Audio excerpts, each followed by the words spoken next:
So, Cara, the destination management plan sounds really interesting. Can you tell us a little bit more about that and perhaps the way it was received from industry?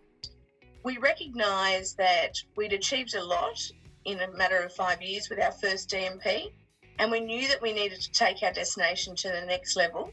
So we got straight on the phone to DMS, who we knew were great partners to deliver this ambition, and we also knew how good they were at engaging our local stakeholders.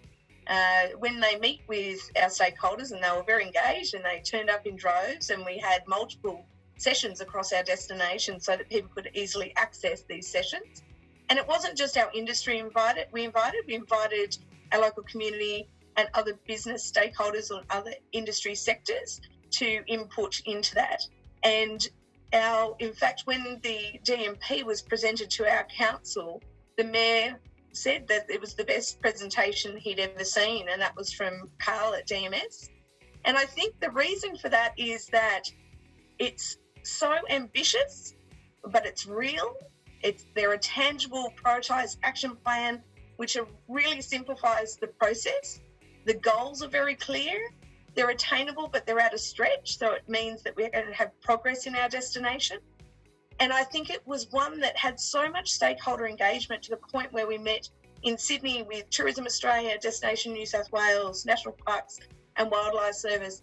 And we talked on a much broader scale about what our contribution would be to the tourism economy across the state, if not Australia.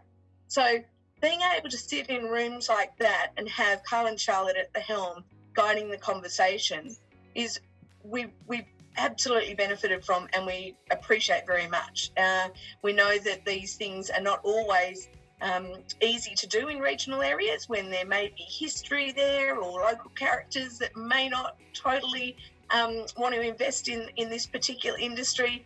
But over time, and it's really about a process, as if you've got strong strategic partners that are guiding you along the way to have those conversations and also have those conversations themselves, the community gets to know that partner and they trust them.